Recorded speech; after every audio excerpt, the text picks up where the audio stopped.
Hi everyone, this is May Park. Welcome to another video tutorial in my blog and YouTube channel. Today I'm going to show you how to create one layer thank you card with a sunflower background. I'm also sharing some tips on how to add personal touches to your card and envelope. I'm going to use two stamp sets from Write at Home, Sunflower and Script Greetings. If you are not sure how to layer these stamps, you can download the stamping guide from Write at Home website. I'll be using a different ink color for each layer to create some depth and dimension. I test out a few ink colors from Alternate Crisp dye ink collection and I decided to go with these colors for my sunflower color scheme. Warm Sunshine, Sunkissed, Caramel Toffee, Espresso, and Olive. I'm going to cut my panel into 4¼ inch by 5½ inches using Timo's tonic paper trimmer out of Hero Art's snow layering paper. You can stamp your images directly onto the A2 size top folding card if you want to. However, I find myself more comfortable stamping on the panel because my stamping surface is more flat. I'm placing my paper inside the original Misty stamping tool and I'm using magnets to hold the paper in place. This stamping tool is so useful when it comes to multi-stamping with layered stamps. I'm pulling up my sentiment stamps from the Script Greetings stamp set. After positioning my stamp on the card front, I'm going to ink up the stamp with Hero Art's black ink. Then I'm closing the Misty cover to stamp it onto the paper. Since I didn't get a good impression, I'm going to stamp one more time to get a nice and intense impression. I still missed stamping on some spot, so I'm going to fix it by coloring in the spot with a black coping marker. Now it's time to build the sunflower imagery. I'm going to start stamping the leaves with olive ink. Then I'll be stamping two sunflower petal images with a sun-kissed ink, which is light orange, and warm sunshine, which is bright yellow. If you don't have this Misty stamping tool, you could use a regular acrylic block or stamp press. This stamping tool just helps me stamp the images in a perfect placement and get a nice impression.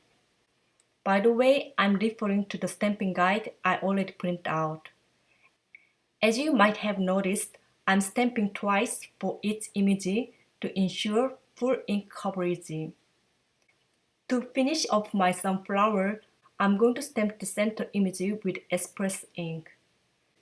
You don't have to use all of the layered stamps from the sunflower stamp set if you are looking for a different look of your image.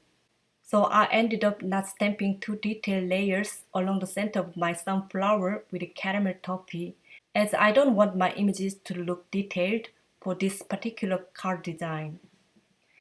When it comes to choosing colors for your flowers, you don't have to stick to the traditional colors of sunflower. Choosing a different color combo is a great way to get more out of this sunflower stamp set and make it a year-round stamp set instead of a seasonal one. You can stop here if you want to, but I'm going to add some dots between the sunflowers using the coping marker E31. I just can't help using the dotting technique on my cards. I really hope you are not tired of seeing me using this technique on every card I make these days. Depending on your card design, you can add a different size of the dot by choosing a different tip from your marker, brush tip, fine tip, or chisel tip. By the way, here I'm using a brush tip so I can adjust the size of each dot. By the way, the reason I'm choosing the soft beige color is that I still want my sunflowers to be a main focus of the card, while small dots add subtle details to my card design. I'll be mounting my stamped panel on the A2 size top folding card using alternate glue tape. That finished off my card. I'm also going to make a matching envelope using the sentiment from the Script Greetings stamp set. I'm prepping my envelope with Inka Dinka Embossing Magic Powder Bag, and I'm going to ink up my sentiment with the Birthmark watermark ink and stamp it on the flap of my green envelope. I'm going to apply some Hero Arts Platinum Embossing Powder and tap off the excess. Then I'll heat set my sentiment with my heat tool until it's completely melted. That's all for today.